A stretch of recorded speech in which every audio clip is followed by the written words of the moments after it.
Thank you.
பரிசுத்த நாமத்திற்கு மகிமையும் ஸ்தோத்திரம் உண்டாவதாக.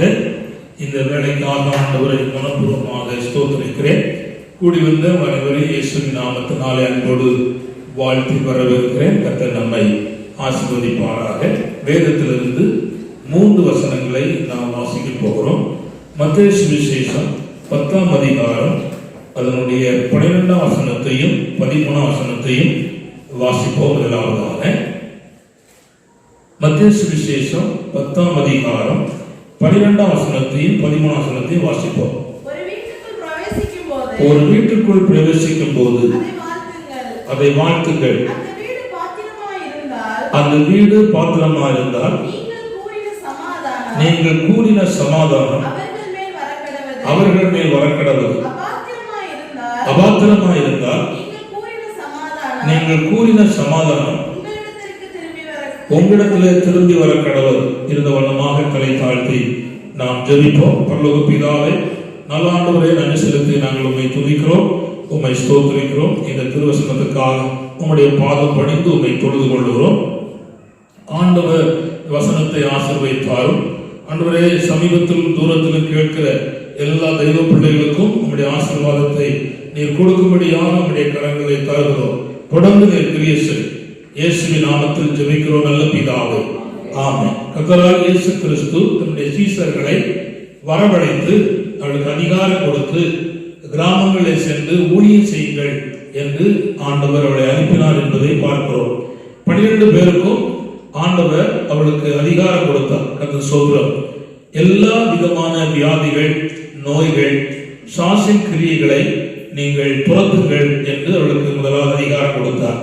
அதோடு கூட மாத்திரமல்ல, அவர்கள் பிரஜாதியின் நடுவிலே சென்றும் காணாமல் போன ஆடுகள் இஸ்ரவேல் ஜனத்தார் வீட்டுக்கு போங்கள் என்றும் பரலோகராஜ்யம் சமீபத்திற்கு என்றும் பிரசங்கம் பண்ணுங்கள் என்று அவர்களுக்கு சொன்னார். சொன்னதோடு அவர் நிறுத்தி விடாமல், நீங்கள் இலவசமாக பெற்றீர்கள், இலவசமாக என்ன செய்யுங்கள், கொடுங்கள் அப்படின்னு சொல்லிட்டு, நீங்க போகும் பொழுது கவனிங்கள், நீங்கள் போகும் பொழுது ஒரு வீட்டுக்கு போகும் பொழுது சும்மா போகாதீர்கள். அந்த வீட்டுக்குள் பிரவேசிக்கும் பொழுது அதை வாழ்த்துங்கள் அப்படின்னு சொல்லுகிறார் இயேசு கிறிஸ்து. ஒரு வீட்டுக்குள்ள போகும் பொழுது நீங்கள் யாரா இருந்தால் அந்த வீட்டாரை வாழ்த்த வேண்டும் என்று இயேசுடைய கட்டளை. கர்த்தர் ஸ்தோத்திரம். ஆனால் நாம் பழகி போனவர்கள், கர்த்தர் ஸ்தோத்திரம், நம்ம இந்த வேலையை செய்வதே கிடையாது. நம்ம ஒரு வீட்டுக்கு போனோம்னா சோமார்க்கா அல்லேலூயா அப்படின்னு நம்ம கேட்போம். கர்த்தர் ஸ்தோத்திரம். அவங்க நம்மளை சோமார்க்கா கேட்பாங்க, இப்படியே போயிடும். ஆனா இந்த பகுதி என்ன செய்வதில்லை, செய்வதில்லை. பெரியோரும் செய்வதில்லை, சிறியோரும் செய்வதில்லை. ஆனால் ஆரம்ப காலத்திலே இயேசுவை பின்பற்றினவர்கள் செய்திருக்கிறார்கள் என்பது நான் மற்றவர்கள் சொல்வதை நான் கேள்விப்பட்டிருக்கிறேன். நான் என்னுடைய ஊழியத்திலே இந்த அனுபவங்களில் ஆரம்ப காலத்தில் எனக்கு இந்த விஷயம் தெரியாதனாலே நான் அதை கையாளவில்லை. ஆனால் விவரம் தெரிந்த பிற்பாடு நான் அவைகளை சொல்லி வாழ்த்திருக்கிறேன். அந்த சோதரம். ஆனால் பிந்தின இந்த நாட்களிலே அதை பற்றியான சிந்தனைகளும் அதன் மாதிரி செயல்பாடுகளும் இப்பொழுது இல்லை. அந்த சோதரம். ஆனால் மீண்டும் அதை செய்யும்படி ஆவியானவர் என்னுடைய உள்ளத்திலே தூண்டினார். அதனாலதான் அந்த வசனத்தை நான் எடுத்து உங்களுக்கு முன்பாக இருக்கிறேன். அந்த வீட்டில் பாத்திரமா இருந்தால், அந்த வீடு பாத்திரமா இருந்தால் நீங்கள் கூறின சமாதானம் அவர்கள் மேல் வரக்கடவது. கர்த்தர் ஸ்தோத்திரம். நீங்கள் கூறின சமாதானம் அவர்கள் மேல் வரக்கடவது. அப்ப அங்கே தேவ ஆசீர்வாதம் அல்லது ஆண்டவருடைய சொல்லுகிற தேவ வார்த்தை அவர்களுக்கு மேல் பலிக்க வேண்டுமானால் அல்லது தங்க வேண்டுமானால், அவர்களுக்கு உரியதாக மாற வேண்டுமானால் அவர்கள் பாத்திரவான்களாய் மாற வேண்டும் என்று அங்கே ஆண்டவர் இயேசு சொல்லுகிறார். பாத்திரவான்கள் என்றால் என்ன என்பதை நான் உங்களுக்கு சொல்லி சுட்டிக்காட்ட விரும்புகிறேன். ஒரு கவனித்துக் கொள்ளுங்கள். ஒரு 100க்கு அதிபதி அவருடைய வேலைக்காரன் வியாதிப்பட்டிருக்கிறான் என்று ஆட்களை அனுப்பி இயேசுவிடத்திலே சொல்ல சொல்லி, ஆண்டவரே, என் வேலைக்காரன் பிழைக்கும்படி நீ ஒரு வார்த்தை மாத்திரம் சொல்லும் என்று அவன் சொல்லி அனுப்புறான். அனுப்பும்போது கர்த்தர் ஸ்தோத்திரம், அவன் அந்த 100க்கு அதிபதி யூதன் அல்ல, அவன் பிரஜாதியா. கர்த்தருக்கு ஸ்தோத்திரம். ஆனால் அதே நேரத்தில் அவர் அனுப்புறார், நீ ஒரு வார்த்தை மாத்திரம் சொல்லு அப்படின்னு சொல்லி அனுப்புறார்.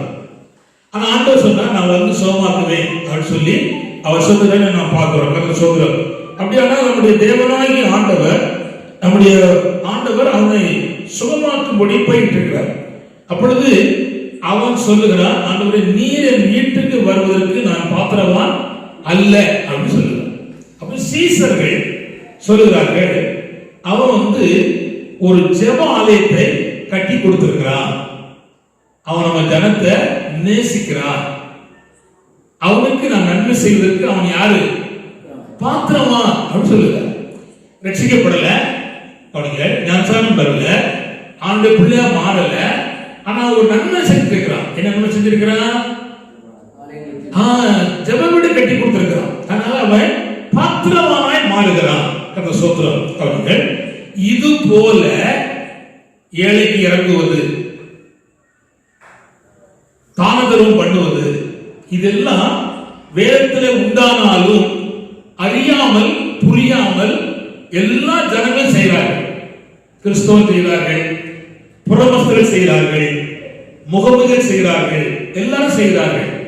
அவர்கள் செய்கிற தான தர்மங்கள் பரலோகத்துக்கு எட்டும் போது, நிறைவாகும் போது தேவன் அவர்களுக்கு பாத்திரவானாக எண்ணி நன்மை செய்கிற ஆண்டவர் என்ன செய்கிறார்?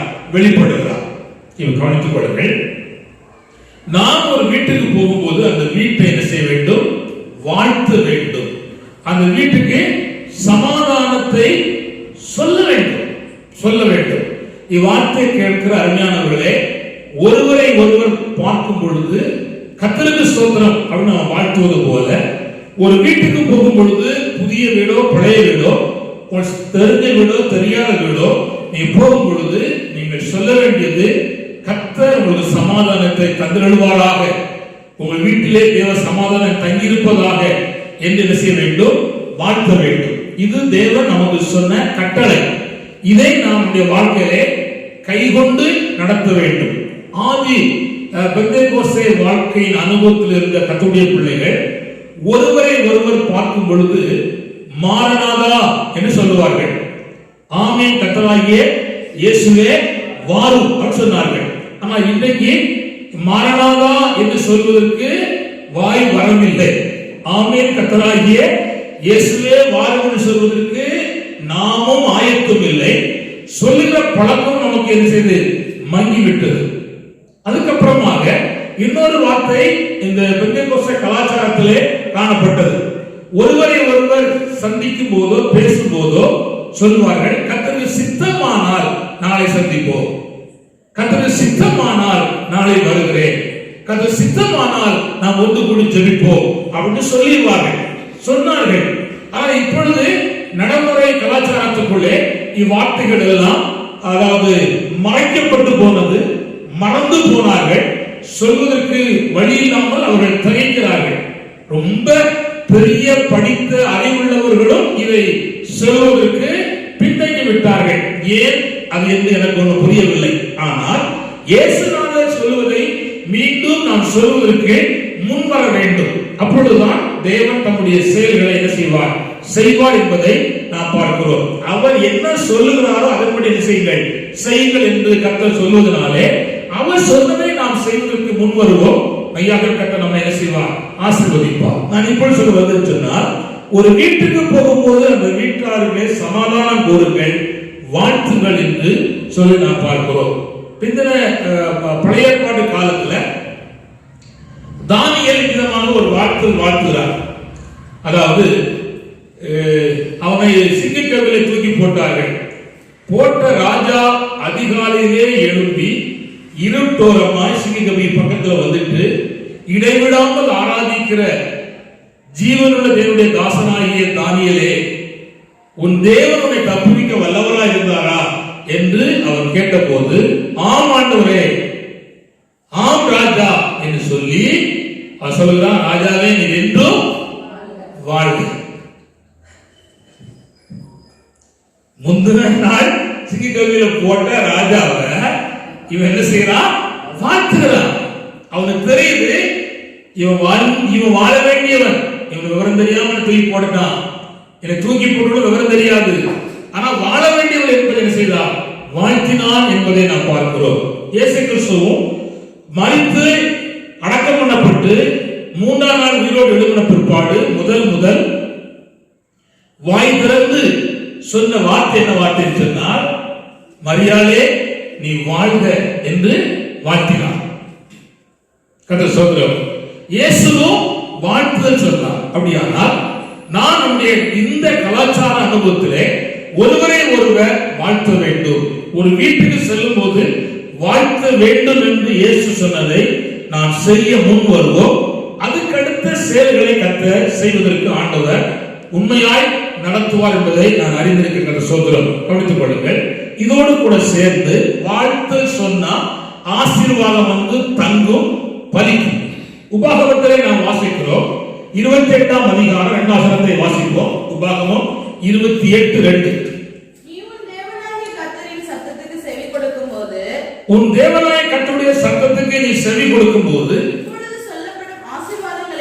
இப்பொழுது சொல்லப்படுகிற ஆசீர்வாதங்கள் எல்லாம் 1 முதல் 14 வசனம் வரை சொல்லப்பட்ட ஆசீர்வாதங்கள் எல்லாம் உன்மேல் வந்து பலிக்கும். இப்பொழுது சொல்லப்படுகிற ஆசீர்வாதங்கள் எல்லாம் உன்மேல் வந்து பலிக்கும். கவனிங்கள்.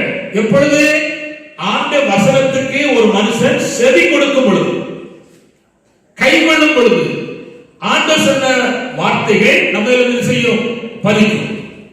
கவனிங்கள்.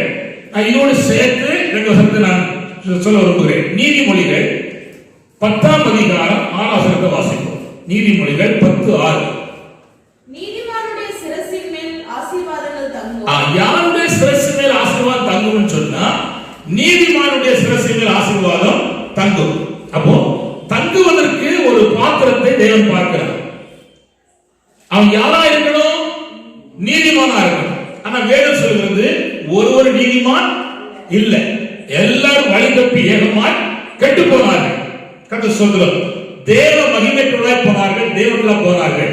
ஆனால் அவர்கள் பாவம் செய்து பாவத்துக்கு அடிமையா இருக்கிறார்கள். ஆனால் பாவி என்பதை உணர்ந்து பாவத்தை அறிக்கையிட்டு இயேசுவை விசுவாசித்து ஏற்றுக் கொள்ளுகிற அந்த தேவ மனுஷனுக்கு ஆண்டவர் பாவி என்கிற பட்டத்தை விட்டு தண்டனையிலிருந்து தேவன் அவனை விடுதலையாக்கி, நியாயத்தீர்ப்பிலிருந்து தேவன் விடுதலையாக்கி, சாபங்களிலிருந்து கர்த்தர் விடுதலையாக்கி, தேவன் தன்னுடைய சொந்த இரத்தத்தினாலே அவனை கரையேற்றுக் கொண்டு அவனுக்கு மேல் தேவன் வைத்திருக்கிற வார்த்தை என்னவென்றால் அவன் நீதிமான். நீதிமான் நீதிமான் என்றால் வேதத்திலே கவனிங்கள், வேதத்திலே யோபு ஒரு நீதிமான். நீதிமானும் உத்தமனும் சன்மார்க்கனும் தேவனுக்கு பயந்து பொல்லாப்பை விட்டு விலகிறவன். அப்ப நீதிமான் அப்படிங்கிற டைட்டில் வந்தாச்சுன்னா அவனுக்குள்ள நல்ல சுபாவங்கள், தேவனுக்குரிய சுபாவங்கள் அவனுக்குள்ள காணப்படுகிறது. நோவா நீதிமான். அந்த முழு உலகத்திலையும் நோவா எப்படிப்பட்டவனா இருந்தான்?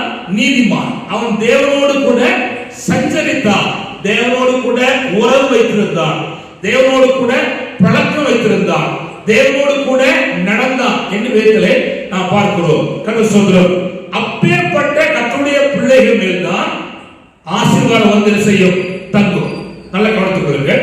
ஒரு பாவி இயேசுவை ஏற்றுக்கொண்டு ஒரு நீதிமானாய் மாற்றப்படுகிறான், உண்மை. ஆனால் நீதிமான் என்பதை தொடர்ச்சியாய் தக்க வைத்துக் கொள்ள வேண்டும். தக்க வைத்துக் கொள்ள வேண்டும். தக்க வைத்துக் கொண்டாதான் நீதிமான். அதுக்குதான் ஆண்டவர் பழக வைக்கிறார்.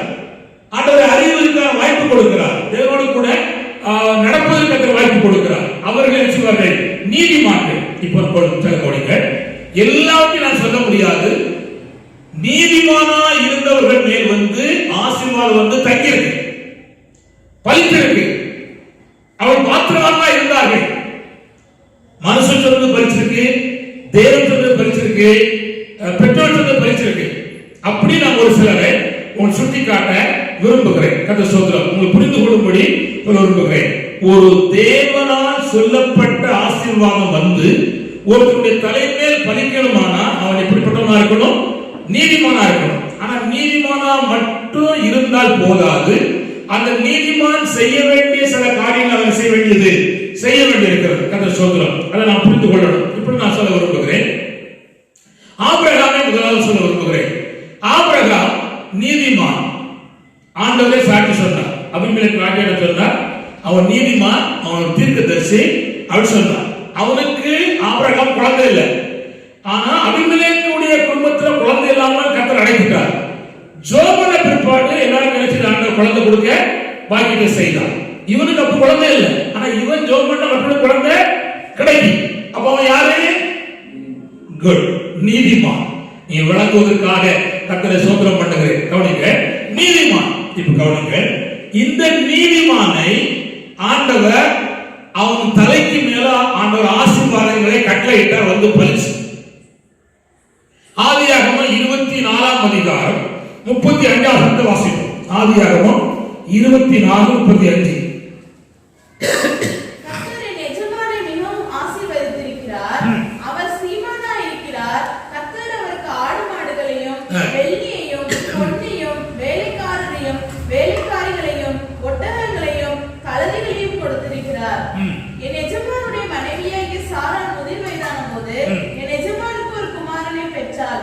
அவர் தமக்குண்டான யாவையும் அவனுக்கு கொடுத்திருக்கிறார். கவனித்துக் கொள்ளுங்கள். இங்கே அவர் ரொம்ப தெளிவா சொல்லுகிறார். சோதரம், என் எஜமான் மிகவும் ஆசீர்வாதமாய் இருக்கிறார், செல்வ சீமானா இருக்கிறார் என்று அவர் சொல்லுகிறார். கர்த்தர் இவன் நீதிமானாய் இருந்து ஒரு காரியத்தை மனுஷனுக்கு முன்பாக விசுவாச அறிக்கையிட்டார். அதனாலதான் கர்த்தர் அவனுடைய தலைமேல் அத்தனை ஆசீர்வாதங்களையும் வர பண்ணி, தங்க பண்ணினார், பலிக்க பண்ணினார், அவன் மேல் சுமத்தினார். திரும்ப சொல்லுகிறேன், இவன் நீதிமான் தான். ஆனால் மனிதனுக்கு முன்பாக கர்த்தருடைய வசனத்தை விசுவாசித்து அறிக்கை செய்தனாலே தேவனால் சொல்லப்பட்ட அனைத்து ஆசீர்வாதங்களும் அவனுடைய தலைமையில் வந்து பலித்தது. அவருடைய சந்ததிக்கு அந்த ஆசீர்வாதம் கடந்து போனது. இப்போ நீதிமானாகிய ஆபிரகாமுக்கு ஒரு விசுவாச அறிக்கை மனிதனுக்கு முன்பாக செய்தபடினாலே தேவன் அவனை தலைக்கு மேல் அநேக ஆசீர்வாதங்கள் வந்து பலிக்கத்தக்கதாக கர்த்தர் உதவி செய்தார் என்பதை நாம் பார்க்கிறோம். கர்த்தர் ஸ்தோத்திரம். எப்படி என்பதை நான் இப்பொழுது சுட்டிக்காட்ட விரும்புகிறேன். ஆதியாகமம் 14ஆம் அதிகாரம் 22ஆம் வசனத்தை வாசிப்போம். கர்த்தர் ஸ்தோத்திரம். ஆதியாகமம் 14:22. அதற்கு ஆபிராம் சோதோமின் ராஜாவை பார்த்து, ஆபிராமை ஐஸ்வர்யவாக்கினேன் என்று நீர் சொல்லாதபடிக்கு, ஆபிரகாமை ஐஸ்வர்யவானாக்கினான் என்று நீர் சொல்லாதபடிக்கு நான் ஒரு சரட்டையாகிறேன். போதும். கவனிங்க, லோத்து பிடிச்சிட்டு போயிடுவாங்க ராஜாக்கள். இவன் போய் யுத்தம் பண்ணி ஜெயிச்சுட்டு வரான். 318 பேரை கூட்டி கொண்டு போய் 3 பவுஞ்சிகளாக விழுந்து ஜெயிச்சுட்டு வரான். ராஜாக்களை ஜெயிச்சுட்டு வரான். லோத்தி முடிச்சுட்டு வந்துட்டான். இப்ப சோதோம் குமார பட்டணத்து ராஜா வந்து சொல்லுகிறான், எல்லா பொருளும் ஒழுங்குபடி ஜெயிச்சவனுக்கு தான் அந்த பொருள் எல்லாம். இப்ப ஆபிரகாம் புரியுதான் இது. ஆனா அந்த ராஜா சோதோம் ராஜா சொல்லுதான், பொருள் எல்லாம் எடுத்துட்டான், ஆளை மட்டும் எனக்கு தந்தது அப்படின்னு நான் கேட்டான். இப்போ இவனுக்கு ஒரு தெளிவு இருக்கு. விசுவாச அறிக்கை பண்றான். பாவம் நிறைந்த, அக்கிரமம் நிறைந்த சோதோம் குமார பட்டணத்து ராஜாவுக்கு முன்பாக அறிக்கை செய்கிறான். நீ என்னை ஐஸ்வர்யவானாய் ஆக்கினேன் என்று நீ சொல்லாதபடிக்கு ஒன்றை கூட நான் எடுக்க மாட்டேன். அப்ப இவனுக்குள்ள என்ன இருக்கு?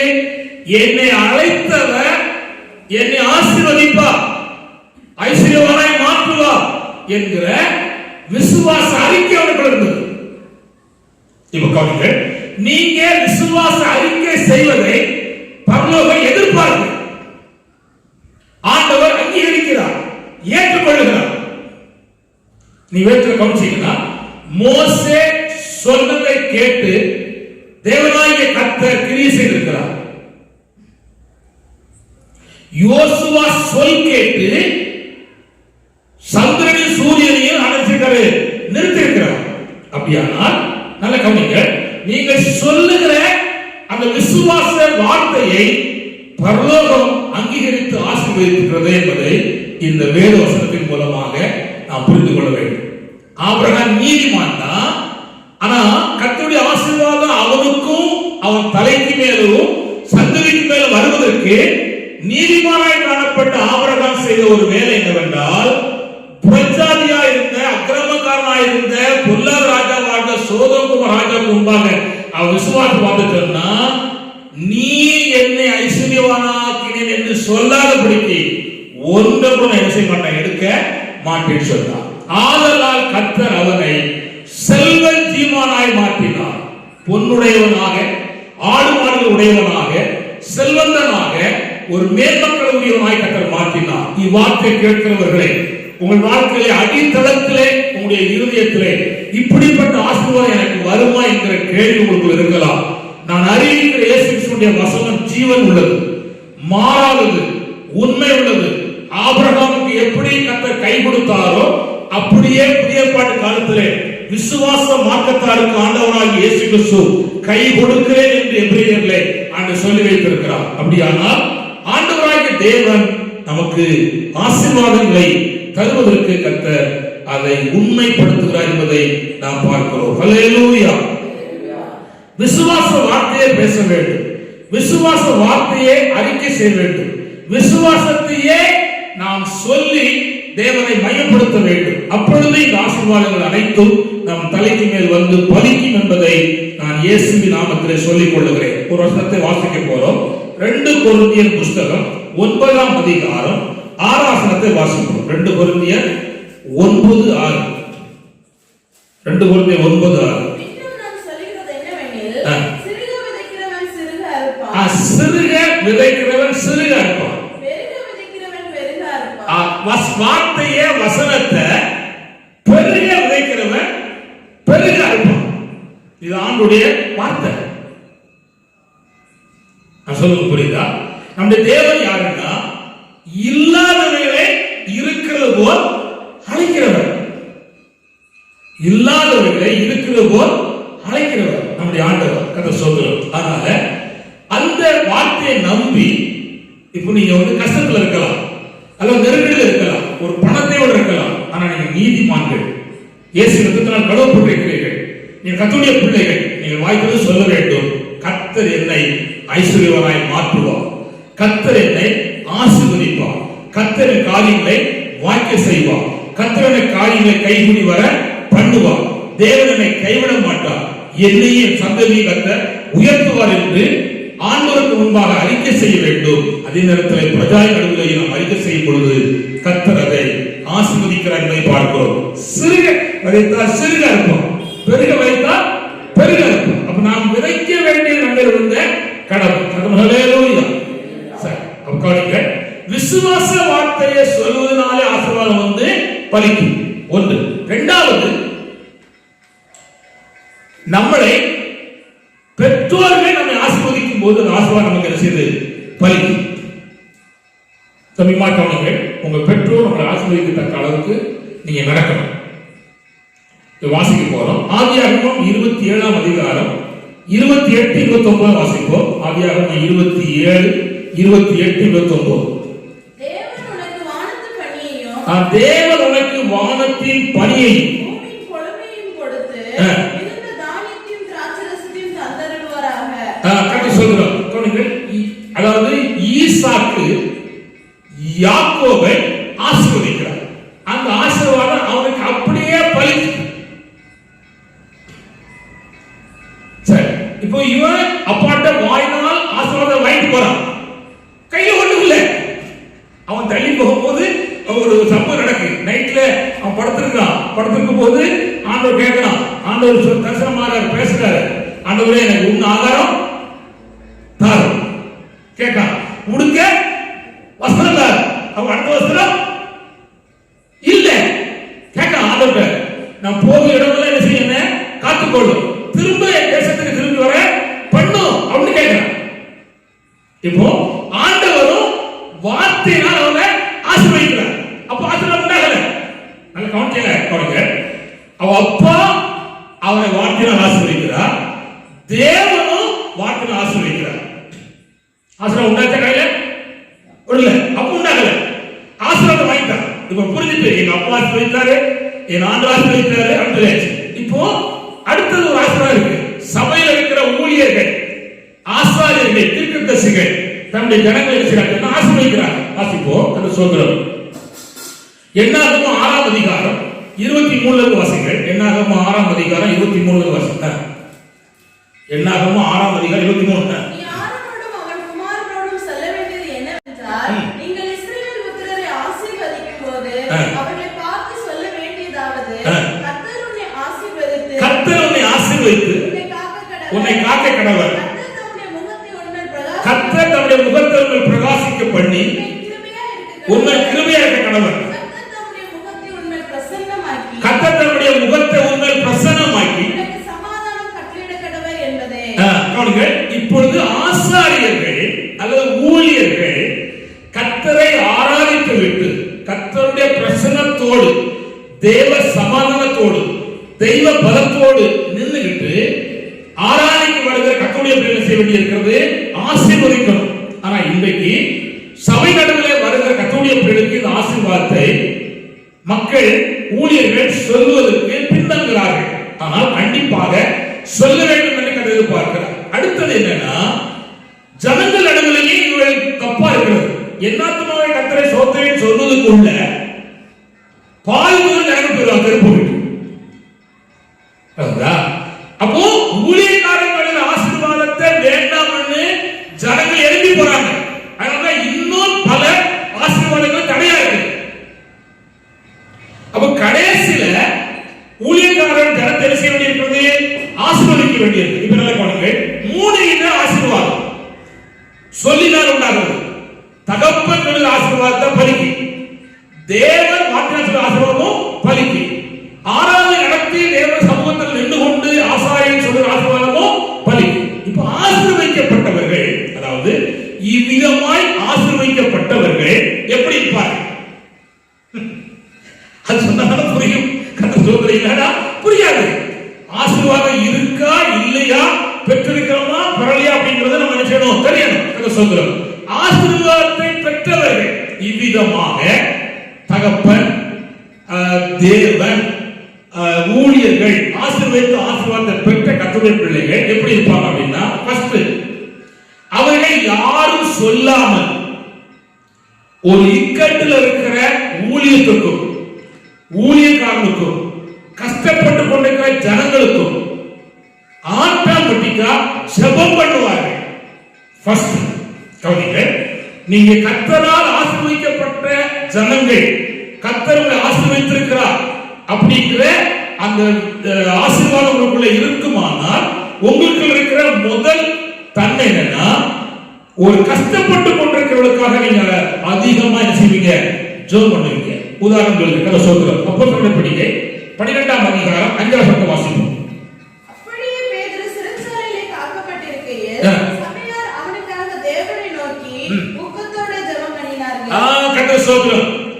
பேதுரு ஜெபம் பண்ணுங்கன்னு சொல்லி எங்கனக்காய் வேண்டி கொள்ளணும்னு லெட்டர் பண்ணல. இப்ப மாதிரி போன் பண்ணி சொல்றதுக்கு வாய்ப்பு இல்ல. இப்ப சபையார் என்ன சொன்னாங்கன்னா, அவங்களால் ஆசீர்வதிக்கப்பட்டிருக்கேன். இந்த பேதுரு எழுதி பிரசங்கம் பண்ணனாலதான் நான் முன்னேற்றம் அடைஞ்சிருக்கேன், தேவனால் நான் சந்திக்கப்பட்டிருக்கிறேன், எனக்குள்ள ஆசீர்வாதம் இருக்கு, கர்த்தர் ஆசீர்வதித்திருக்கிறார், என்னை உயர்த்திருக்கிறார், இந்த ஊழியம் தொடர்ந்து நடக்கணும் அப்படிங்கிற அந்த ஆசீர்வதிக்கப்பட்ட ஜனங்கள் ஒரு வீட்டுல ஒண்ணு கூடி பேருடைய விடுதலைக்காக ஜெபம் பண்ணாங்க. இது போல சபையில கஷ்டப்பட்டவர்கள், நெருக்கப்பட்டவர்கள், வியாதி உள்ளவர்கள், தேசத்துல பல இடங்களில் காணப்படுகிறவர்கள், அவர்கள் சொல்லாமல் நாம் பார்க்கும் பொழுது அவளுக்காக நாம் ஜெபிக்கிற மக்களா இருந்தால்தான் நாம் கர்த்தரால் ஆசீர்வதிக்கப்பட்டதற்கு அடையாளம்.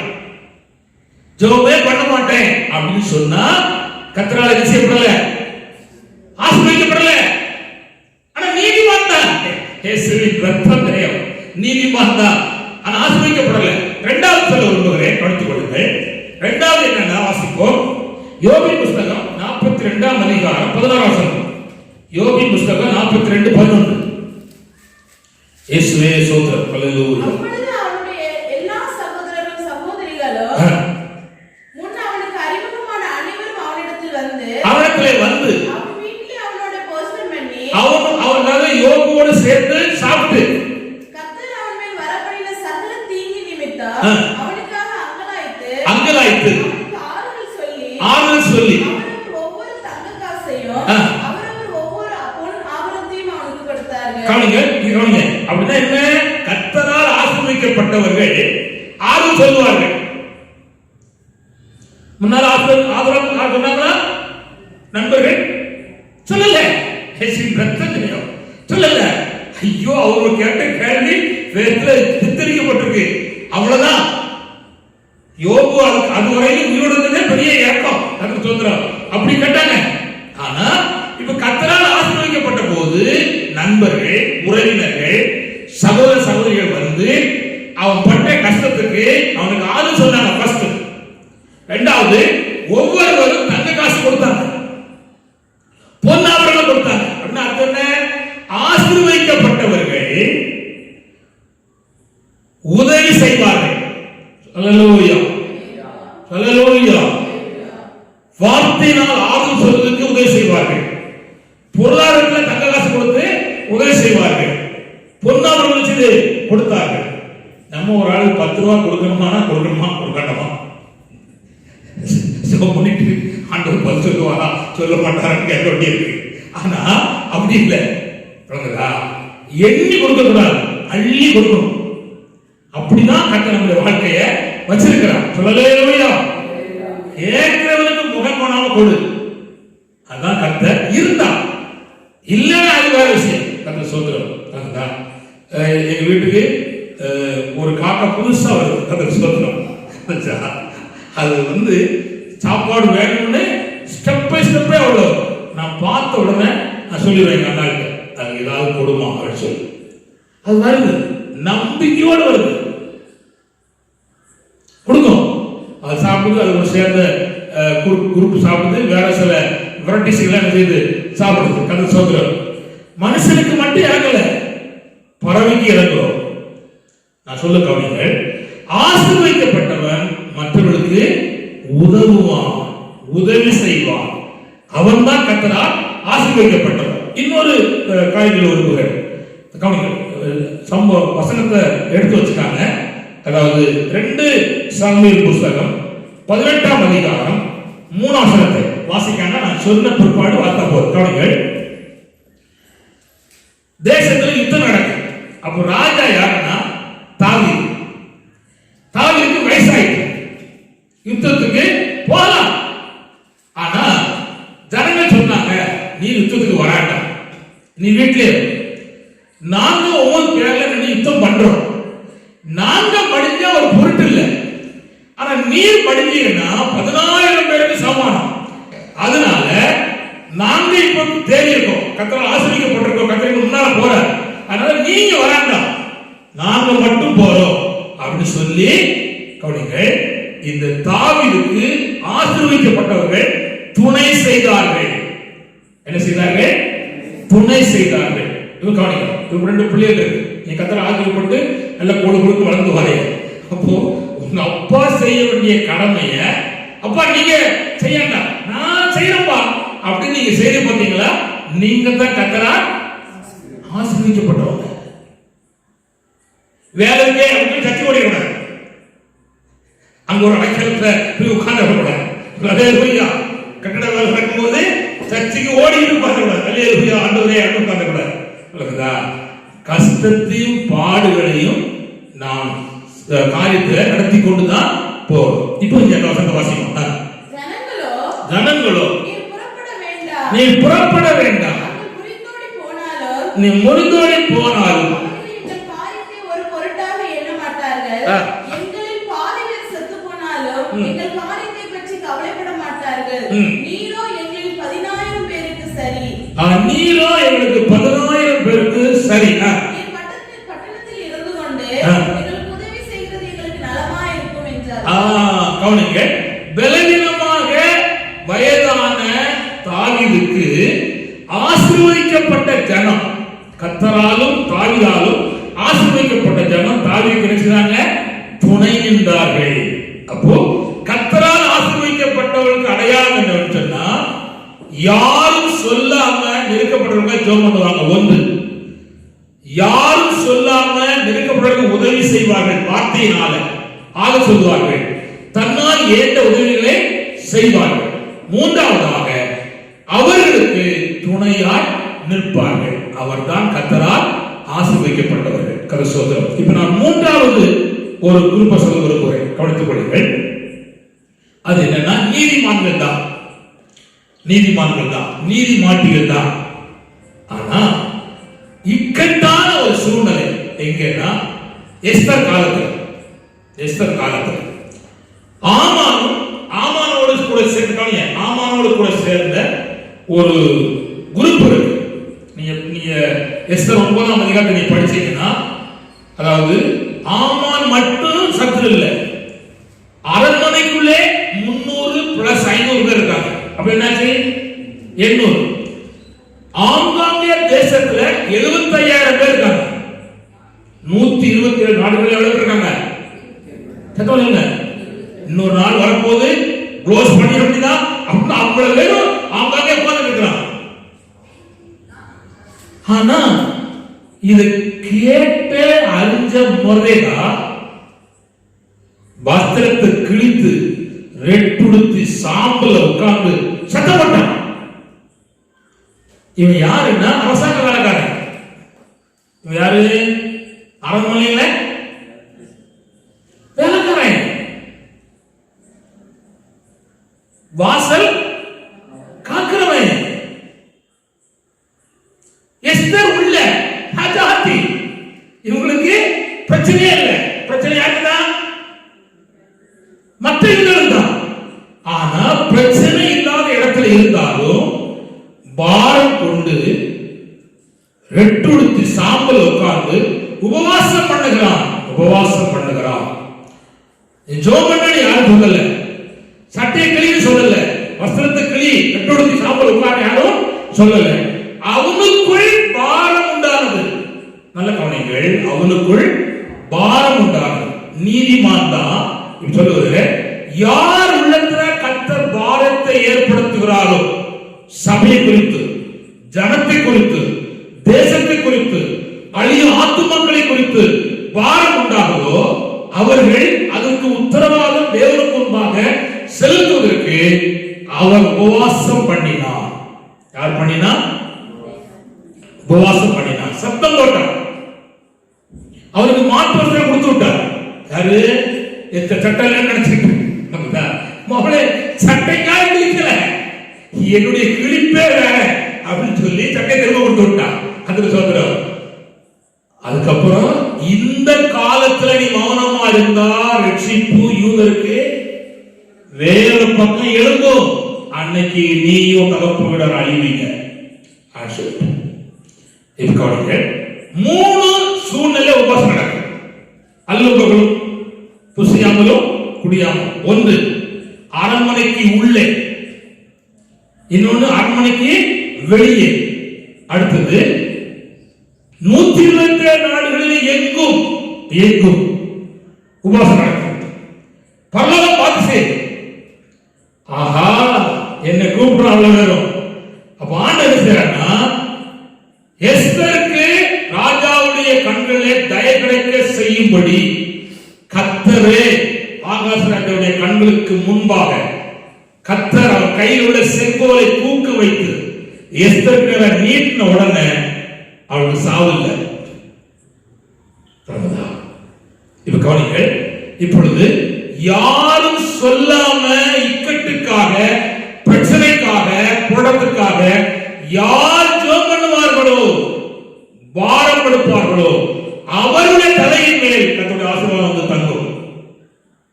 கர்த்தர் சோதனை. உபவாசம் பண்ணுகிறோம், 40 நாள் வால் போஸ்ட் போட்டு அப்படி இல்லை. கர்த்தர் சோதரம். புரியுதா? ஆண்டவருக்கு முன்பாக இந்த ஜனம் அழிந்து போகிறதே, இந்த ஜனம் கெட்டு போகிறதே, இந்த குடும்பம் அழிந்து கொண்டு போறேன்னு சொல்லி உபவாசம் பண்ணி ஜெபிக்கிற கர்த்தருடைய பிள்ளைகளுக்கு தேவனாகிய ஆண்டவர் அவனை ஆசீர்வதித்து உயர்த்துகிறார். இப்ப கவனிங்க. இந்த மொர்தெகாவுக்கு வாசல் காக்கிற பதவியில் இருந்து இந்த ஜெபம் முடிஞ்சு இந்த பண்டிகை நாள் வருவதற்கு முன்னால கொலு மண்டபத்தில் இருக்கிற ஆகாஷ் ராஜாவுடைய சிங்காசனத்துக்கு பக்கத்துல எஸ்தருடைய சிங்காசனம் இருக்கு. அடுத்த சிங்காசனம் யார் தெரியுமா? இந்த மொர்தெகா தான். எனக்கு இவ்வளவு பதவி வருவதற்காக அவன் பாரப்படல. ஆனா ஆண்டவர் பாரப்பட்டவனுடைய தலைக்கு மேல ஆசீர்வாதத்தை வரப்பண்ணுகிறார். நான் கேட்கிறேன், இருதயத்துல எந்த தேசத்தை குறித்தோ, எந்த ஜனத்தை குறித்தோ, எந்த மக்களை குறித்தோ, ஒரு மிசையை குறித்தோ கஷ்டத்தை நினைத்து உள்ளம் கசங்கி பிழிந்து அழுமானால், நான் சொல்லுகிறேன், இயேசுவின் நாமத்துல உனக்கு உயர்வை கர்த்தர் வச்சிருக்கிறார். உன் தலைக்கு மேலே கர்த்தர் உயர்வை வைத்திருக்கிறார். நீ கேட்காத அளவுக்கு உயர்வை தருவதற்கு தேவன் வல்லவர். ஹல்லேலூயா, கர்த்தர் ஸ்தோத்திரம். அப்படியானால் அந்த நீதிமான்கள் செய்தது என்ன?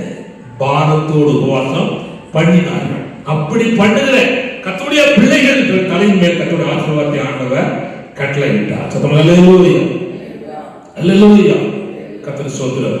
அடுத்தது பாருங்க, நான் சொல்ல போறது நாலாவது என்னன்னா, கர்த்தர் ஸ்தோத்திரம், நன்றி உள்ளவனுடைய தலையின் மேல் ஆசீர்வாதம் தங்கும். உங்களுக்கு ஆண்டவர் இதுவரை தந்திருக்கிறார் அல்லவா? அதுக்கு நீங்க என்ன செய்யணும்? நன்றி சொல்லணும். நாங்க வீடு கிடைக்காம ஆங்காங்கே அலைஞ்சோம், வாடகை வீட்டிலேயே குடியிருந்தோம். ஊழியத்துல அங்கங்கே குடியிருந்து கடந்து வந்தோம். இந்த ஊர்ல வந்து ஒரு எங்க சொந்த வீட்டுல இருந்தாலும் எங்களை அடிச்சு பத்தினாங்க. எப்ப காலி பண்ணுவீங்க, எப்ப காலி பண்ணுவீங்க அப்படின்னு சொன்னாங்க.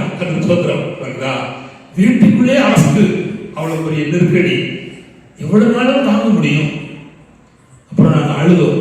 ஆண்டவரே சொல்லி கர்த்தர் ஒரு வீட்டை கிருபையாக தந்தார். அழைப்பார்கள். அதுக்கு நானும் அண்ணாலும் நன்றி உள்ளவளா இருக்கணும். தேவன் தந்த நன்மைகளுக்கு எப்படி இருக்கணும்? நன்றி உள்ளவளா இருக்கணும். இப்ப நான் இப்போ ஒரு வசனத்தை வாசிக்க போறோம். சங்கீதம் 116:23. சங்கீதம் 116:23. சங்கீதம் 116:23. சங்கீதம் 116:16.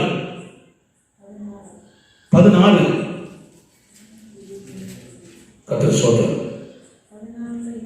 ஒரு நிமிஷம். 13. 116:13. ரட்சிப்பின் பாத்திரத்தை எடுத்துக்கொண்டு தாவீது சொல்லுகிறான், எந்த நிமிஷமும் அவன் கையில ஒரு பாத்திரம் இருக்கு. அதாவது பிச்சை எடுக்க போன கையில் என்ன இருக்கும்? திருவோடு. பயப்படாம சொல்லுங்க, தப்பு இல்லை. திருவோடு இருக்கும். திருவோடு இல்லாம போய் பிச்சை கட்டா போட மாட்டான். ஆனா இப்போ லேட்டஸ்டா பிச்சை கேட்கான், பசிக்கு அவன் கேட்கான், ஒருவன் கொடுக்க மாட்டான். இதுவும் வந்து ஆண்டவரத்துல போகும்போது கையில ஒரு பாத்திரம் கொண்டு போறான். பாத்திரம். நம்ம ரேஷன் கடைக்கு போகும்போது ஸ்மார்ட் கார்டு கொண்டு போறோம். இப்போ கையில கிடைக்கணும், கை வைக்கணும். Good, best. கவர்மெண்ட் கொண்டு வந்ததுக்காக கர்த்தரை ஸ்தோத்திரம் பண்ணுகிறேன்.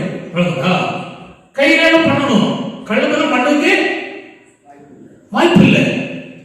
நல்ல நிலைமை கவனிங்கள்.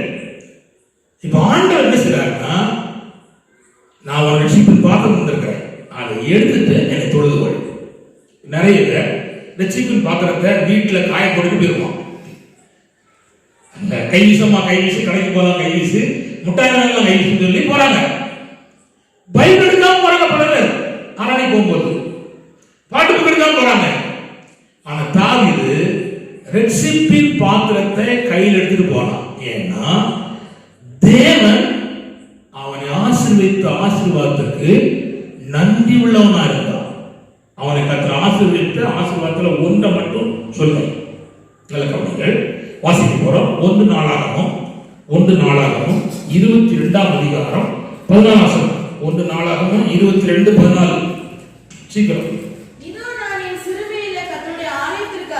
அவன் சிறுமை. அப்போ அவன் சொல்றான், ராஜா தான் என்ன சொல்றான், தம்பி கவனிங்க, நான் யாரு, சிறுமை. தாழ்த்துறான். என் சிறுமையில கர்த்தருடைய ஆலயத்துக்காக 1,00,000 தாலந்து பொன்னையும், எத்தனை தாலந்து, 1,00,000 தாலந்து பொன். அதுல டேக்ஸ் பைபிள்ல போட்டிருக்கிறான் 3000 டன். எவ்வளவு சொல்லுங்க, எத்தனை நாள் ஏத்தலாம்? இவ்வளவு மக்கள் எக்ஸ்ட்ரா நிறைய வாசிக்காண்டாம். எக்ஸ்ட்ரா வெள்ளி, இரும்பு, மரம், கல், வைடூரியங்கள் சேர்த்து நிறைய இருக்கு. 3000 டன் பொன்னை வச்சிருக்கிறவன் தேவனுக்கு முன்பாக தாழ்த்துகிறான், நன்றி உள்ளவனா இருக்கிறான். கவனிங்க, ஒரு புது கார் வந்துட்டா நிக்க நில தாங்க முடியும். ஒரு புது பைக் வந்துட்டா அப்பா அவ்வளவுதான். ஒரு புது சட்டையும் பேண்ட் கிடைச்சிட்டா தரிக்க மாட்டேதான். 20 ஆத்துமா வச்சிருக்க, 50 ஆத்துமா வச்ச உடனே அவன் வார வரத்தை பார்த்தா சகிக்க முடியல. அதோட கூட மாத்திரம்தான் பாஸ்டர் சென்டர் பாஸ்டர் மாட்டாருன்னா அவ்வளவுதான். பிரஸ்பிட்டரா மாட்டா அது கூட. ஆனா எத்தனையோ கோடிக்கு அதிபதியா கர்த்தர் உயர்த்தி வச்ச போதும் அவன் தேவனுக்கு முன்பாக நன்றி உள்ளவனா இருந்தான். அதனாலதான் தாவீதுடைய சிரசின் மேல் நித்தியமான கிருபையை கட்டளையிட்டான். மாற்றவே மாட்டேன், எடுக்கவே மாட்டேன். உன் சந்ததி என்ன எவ்வளவு துரோகம் பண்ணி என்னை விட்டு போனாலும் நான் மாற்ற மாட்டேன் அப்படின்ட்டார். காரணம் தெரியுமா? நன்றி உள்ளவனா இருந்தான். அதை ஆண்டவரும் ஸ்பெசிபிக்கா சொல்லி கொடுத்தார். பாரு, நீ ஒண்ணுமே செய்யல, எல்லாமே நான் தான் உன்னை செஞ்சேன். நீ சண்டை போடல, யுத்தம் செய்யல, எல்லாமே நான் தான் செஞ்சேன். எப்படி சொல்ல தெரியுமா? உன்னை ஆட்டு மந்தையிலிருந்து நான் தான் எடுத்தேன், உன்னை ராஜாவாக்குறேன். உனக்கு உன் வீட்டுல சத்துரு, உன் பிள்ளைகள், உன் மனைவி, கூட உள்ள யோவாபு, மற்ற உன் பொண்ணு கொடுத்த மாமன், எல்லா சத்துரு அத்தனையும் நான் கூட இருந்து ஜெயிச்சு வந்திருக்கேன். உன் மேல எத்தனை பேரை கைப்பட வச்சான், கைப்பட முடியாது, உன் கூட இருந்தேன், அத்தனையும் ஜெயம் தந்தேன் அப்படி சொல்லி கர்த்தர் சுட்டி காட்டுறார். அதை 2 வருஷத்தை வாசிக்க போறோம். 2 சாமுவேல் புஸ்தகம் 7ஆம் அதிகாரம் 8-9 வாசிக்கும். இப்பொழுது நீ என் தாசனாகிய தாவீதை நோக்கி, சேனைகளின் கர்த்தர் சொல்லுகிறது என்னவென்றால், நீ இஸ்ரவேல் என்கிற என் ஜனங்களுக்கு அதிபதியாக இருக்கும்படி ஆடுகளின் பின்னே நடந்த உன்னை நான் ஆட்டு மந்தையை விட்டு எடுத்து, நீ போன எவ்விடத்திலும் உன்னோட கூட இருந்து உன் சத்துருக்களை எல்லாம் அவர்தான் நிர்மூலமாக்கி, அன்னைக்கு இருந்த பெரிய உலக அரசாங்கத்துல இருந்த பெரியோர் நாமத்தக்க உன் நாமத்தை உயர்த்தினேன்.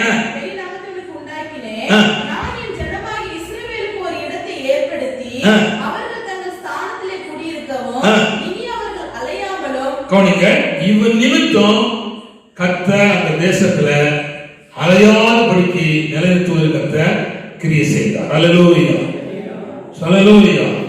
கவனிங்கள், இந்த நன்றி உள்ளவனா இருக்கிறதுக்கு தான் கர்த்தர் செயல்படுகிறார். அல்லேலூயா. நீங்க நன்றி உள்ளவரா இருந்தீங்கன்னா கர்த்தர் தந்த நன்மைகளுக்கு, ஆசீர்வாதங்களுக்கு, பாதுகாப்புக்கு அத்தனைக்கு நன்றி உள்ளா இருந்தால் கர்த்தர் உங்களுக்காக செயல்படுவார். சகல காரியத்திலையும் நீங்க நினைப்பதற்கும் வேண்டிக் கொள்வதற்கும் அதிகமாக கர்த்தர் செயல்படுவார். செயல்படுதல் என்ன தெரியுமா? அனைத்து ஆசீர்வாதமும் உங்க மேல வந்து என்ன செய்யும்? பலிக்கும். அல்லேலூயா, அல்லேலூயா. கர்த்தர் ஸ்தோத்திரம். அப்படியானால் ஆண்டவர் செயல்படுகிறார். நான் இதுக்கு இன்னும் 2 காரியத்தை உங்களுக்கு சுட்டி காட்ட விரும்புகிறேன். கர்த்தர் ஸ்தோத்திரம். வாசிக்கலாம். யோபின் புஸ்தகம் 29ஆம் அதிகாரம் 4ஆம் வசனத்தை வாசிப்போம். கர்த்தர் ஸ்தோத்திரம். யோபின் புஸ்தகம் 29:4. தேவனுடைய ரகசிய செயல், கர்த்தருடைய செயல். கொண்டிருந்த போது ஆண்டவர் கிரியை செய்த காலத்தில் அவனுக்கு சீர் இருந்துச்சு. என்ன இருந்துச்சு? சீர் இருந்துச்சு.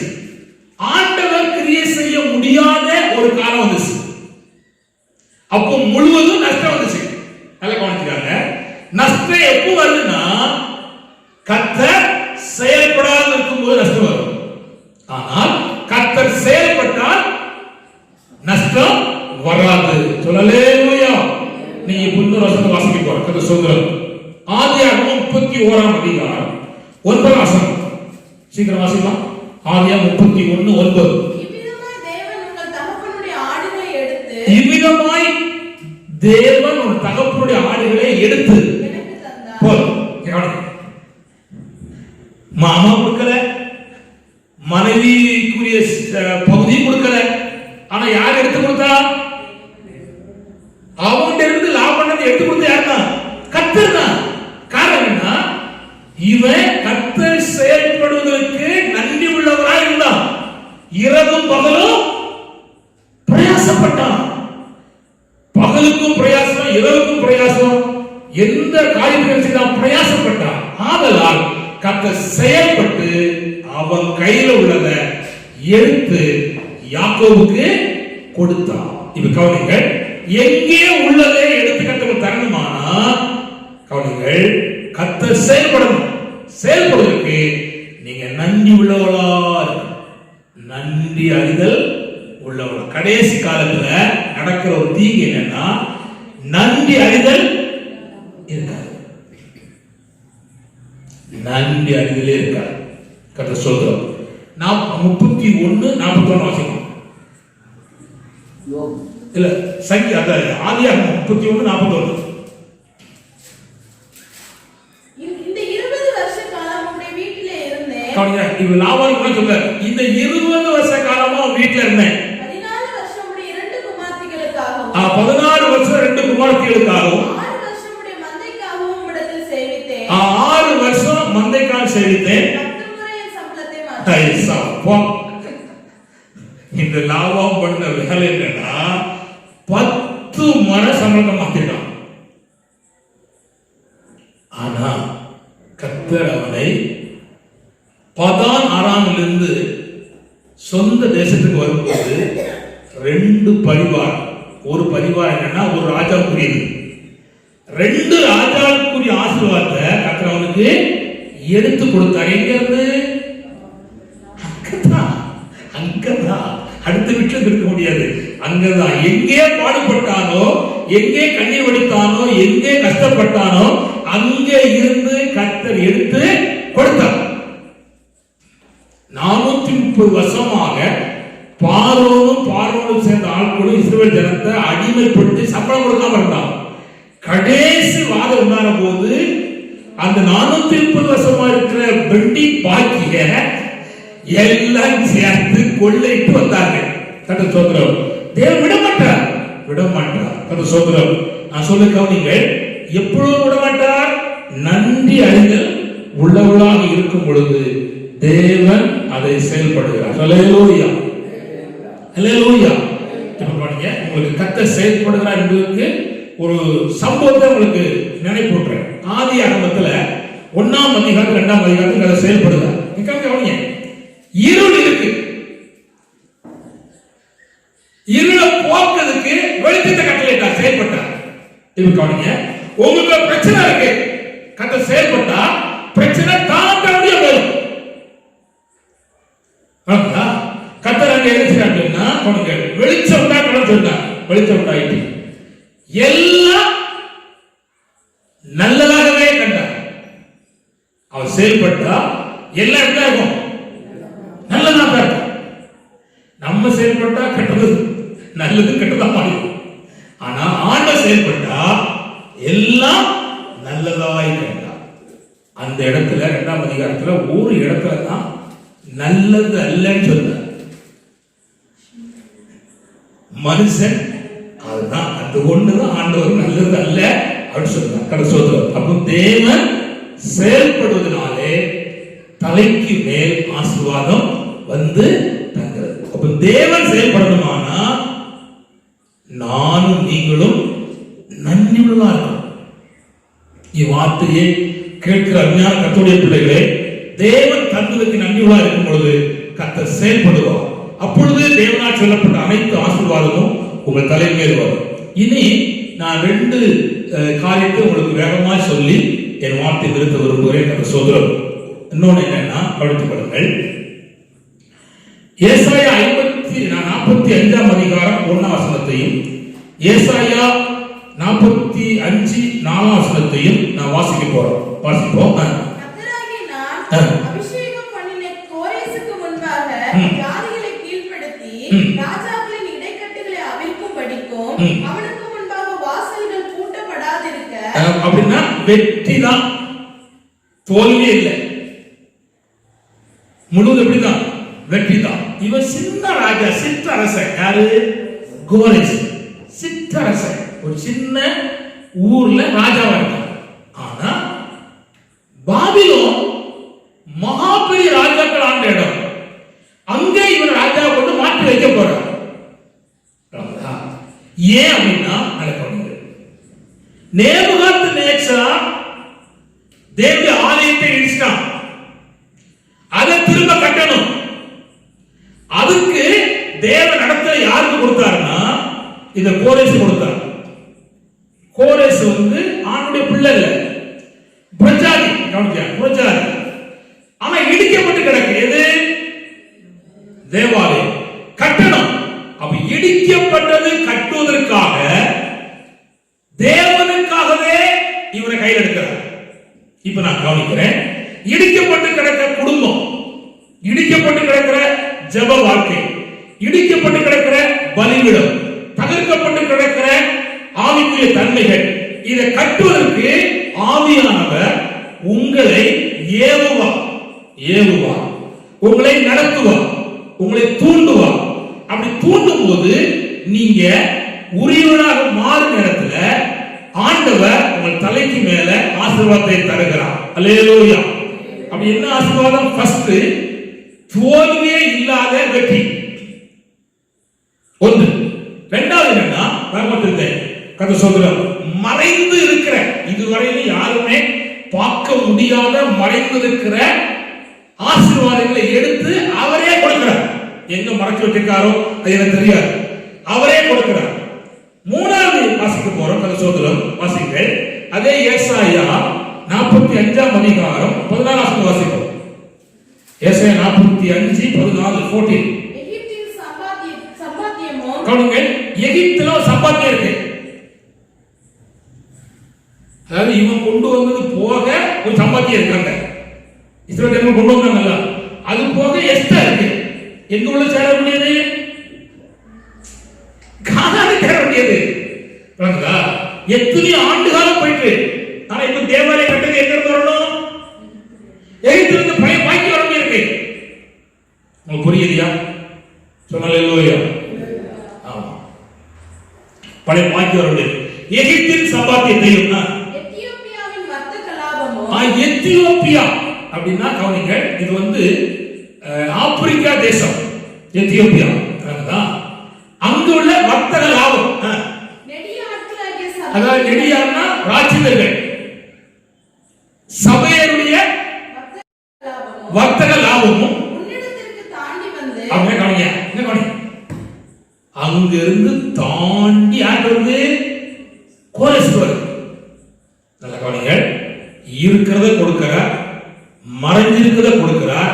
மூணாவது, கடல் கடந்து அடுத்த நாடுகள் தாண்டி இருக்கிற லாபங்கள் அத்தனையும் யாருக்கு வருது? கோரேஸ் வருது. இருக்கு குட். ஆலயத்தை கட்ட. இப்ப நான் சொல்றேன், நீங்க தேவனுடைய ஆலயம். இந்த ஆலயத்தை பரிசுத்தாவியுடைய ஆவி உதவியோடு வசனத்தோடு நீங்க கட்டினா பல லாபகரமான காரியத்தை தேவனுடைய கையில தருவார். சொல்லலையா? அப்படின்னா அர்த்தம் என்ன தெரியுமா? தேவ காரியத்துக்கு தேவ நடத்துவதற்கு ஒப்பு கொடுக்கிற அவருடைய தலையின் மேல் ஆசீர்வாதம் பலிக்கும். தேவ நடத்துற காரியத்திற்கு ஒப்பு கொடுக்கிற கர்த்தருடைய பிள்ளைகளுக்கு ஆசீர்வாதம் பலிக்கும். சொல்லலையா? அது பழைய ஏற்பாட்டில் நடத்திருக்கிறார், புதிய ஏற்பாட்டில் கர்த்தர் நடத்திருக்கிறார். சொல்லலையா? கர்த்தர் சொல்றார். கடைசியாக நான் இந்த செய்தியை நிறைவு செய்ய போகிறேன். இயேசு கிறிஸ்துவை அறிகிற அறிவினாலே நமக்கு ஆசீர்வாதம் வந்து தக்கும். சொல்லலேலூயா, சொல்லலேலூயா. இயேசு கிறிஸ்துவை அறிகிற அறிவினாலே நம்மளுக்கு ஆசீர்வாதம் வந்து தங்கும். கர்த்தருக்கு ஸ்தோத்திரம். ஆண்டவராய் இயேசு கிறிஸ்துவை கவனிங்கள். அவரே கேட்டார், என்னை யார் என்று சொல்லுகிறார்கள், என்னை நீங்கள் யார் என்று சொல்லுகிறீர்கள் என்று கேட்டது. கவனிங்கள். அப்போ நாம் அவரை அறிய வேண்டும் என்று அவர் விரும்புகிறார், எதிர்பார்க்கிறார். அப்ப நாம் வந்து அதை அறியணும். நீங்கள் அறிஞ்சீங்கன்னா ஆண்டவர் உங்கள் தலைக்கு மேலே ஆசீர்வாதத்தை தருவார். அறிவதற்கு ரெண்டு வாய்ப்பு இருக்கு. ஒன்று, உன் கையில் இருக்கிற வேதத்தை நீங்க வாசித்து தியானம் பண்ணினா தேவன் அறியலாம். இரண்டாவது, ஊழியர்கள் மூலமாக சொல்லப்படுகிற உபதேசங்கள், சத்தியங்கள் அல்லது கிருபையான வார்த்தைகளை கேட்பதனால் அவங்களுக்கு என்னலாம் அறியலாம். அது சொல்றோம். இந்த ரெண்டு வாய்ப்பை ஆண்கள் பிள்ளைகளாக இருக்கிற நானும் நீங்களும் தேவன் நமக்கு தந்திருக்கிறார். வேதம் சொல்றது, ஒன்றாகிய மெய்தேவமாகிய உண்மையும் நீ அனுப்பினவராக இயேசு கிறிஸ்துவை அறிவதே நித்திய ஜீவன். அப்போ அறிய அறிய நமக்கு என்ன உண்டாகுது? நித்திய ஜீவன் உண்டாகுது. 2:20 வார்த்தைகள்னா ஆண்டவரை அறிகிறவருக்கு இந்த உலகத்தின் அசுத்தத்துக்கு என்ன செய்யலாம்? தப்பலாம். கவனிங்கள். ஓசியா 6ஆம் அதிகாரம் 7ஆம் வசனத்தை வாசிப்போம். ஓசியா 6:7. இதாவே சொல்றோம். ஓசியா 6:7. அவர்களோ ஆதாமை போல் உடன்படிக்கையை மீறி அங்கே எனக்கு விரோதமாக துரோகம் பண்ணினார்கள். கீலியாத் அக்கிரமம் செய்கிறவர்களின் பட்டணம், அது இரத்த காலடிகளால் மிதிக்கப்பட்டிருக்கிறது. ஓசியா 6:7. ஓசியா 4:6 வாசி. என் ஜனங்கள் அறிவில்லாமல், அப்போ என் ஜனங்கள் அறிவில்லாமல் சங்காரமாகிறார்கள். அப்போ கர்த்தரை குறித்த அறிவு ஏற்பட்டால் சங்காரம் இருக்காது. கர்த்தரை குறித்த அறிவு ஏற்பட்டாலும் சங்காரம் உண்டாக்குற சொல்கிறார்கள். இந்த அறிவை அடைவதற்கு அப்போஸ்தலனாகிய பவுல் கிரயம் செலுத்தினார். அவரை அறியவும், உயிர்த்தெழுதலை காரியத்தை அறியவும், பாடுகளுடைய காரியத்தை அறியவும் ஆண்டவர் கொடுக்கப்பட்ட பொறுப்பிலே அவன் கிரயம் செலுத்தினான் என்பதை நாம் பார்க்கிறோம். கதை சொல்றான். அல்லேலூயா. இப்படியே சொல்லிட்டு போனா சொல்லிட்டே போவார். கதை சொல்றார். ஆனா இறுதிக்கு வந்துட்டு கவனித்து வருங்கள். ஆண்டவர் கிருபையாக நம்மை நடத்துவாராக. வேதத்தில் பலருக்கு பல அறிவு இருக்கு. தேவன் ஒன்று போல எப்படி நடத்த மாட்டார். தேவன் நம்மை நடத்தும் போது நாம் நடத்தப்படுவதற்கு ஒப்புக் கொடுக்கணும். இப்போ சாஸ்திரிகளை கர்த்தர் நடத்தினார். இதன் மூலமாக, நட்சத்திரத்தின் மூலமாக நடத்தி வந்தார். வந்தாச்சு, இயேசு பணிந்தாச்சு, பொண்ணும் வெள்ளைப்பழத்தையும் வச்சாச்சு. பொண்ணு என்பது ராஜாவுக்கு அடையாளம், வெள்ளைப்பழம் என்பதுக்கு ஆசிரியர் அடையாளம், தூபம் என்பதற்கு தீர்க்கதரிசிக்கு அடையாளம். இந்த 3 யாருக்கு? இயேசுவுக்கு வணங்கியாச்சு. இப்போ சொப்பனத்தில் தேவனால் எச்சரிக்கப்பட்டு வேறு வழியாக அவள் போனார். அப்படின்னா வரும்போது உள்ள நடத்தல் இப்போது இல்லை, நடத்தல் மாறுது. என்னைக்கே கர்த்தர் ஒருவர் நடத்த மாட்டார். ஆசீர்வாதம் தலைக்கு மேல வரணுமானா என்னை கர்த்தர் ஒருவர் நடத்த மாட்டார், நடத்த மாட்டார். தேவ நடத்தலுக்கு ஒப்பு கொடுத்து கடந்து போகும் பொழுது கர்த்தர் நம்ம விசேஷமாய் நடத்துவார். 2 சம்பவத்தை நான் உங்களுக்கு இதுக்கு உதாரணமா சொல்ல விரும்புகிறேன். பாருங்க. ஒன்று, ரூத் 1ஆம் அதிகாரம் 14ஆம் வசனத்துல தீர்மானம் உறுதிப்பட்டு நடந்துவார். அவர் தீர்மானம் பண்ணி நடந்துவார். 2வது, ரூத் 3ஆம் அதிகாரம் 1ஆம் வசனம் 2ஆம் பாத்தீங்கன்னா நகோமி அவரை நடத்துறார். 3வது, ரூத் 3ஆம் அதிகாரம் 2ஆம் வசனத்தை பாத்தீங்கன்னா போவாஸ் அவளை நடத்தினார். ஃபர்ஸ்ட் அவள் தீர்மானம் நடந்து வந்தார். 2வது யார் நடத்தினா? நகோமி நடத்தினார். 3வது நகோமி நடந்து வேண்டாம் அவள் போனாச்சுன்னா மனவாட்டியா மாற முடியாது. மாமி சொல்லுக்கு உட்பட்டு நடந்த போது அவளுக்கு ஆசீர்வாதம் உண்டானது.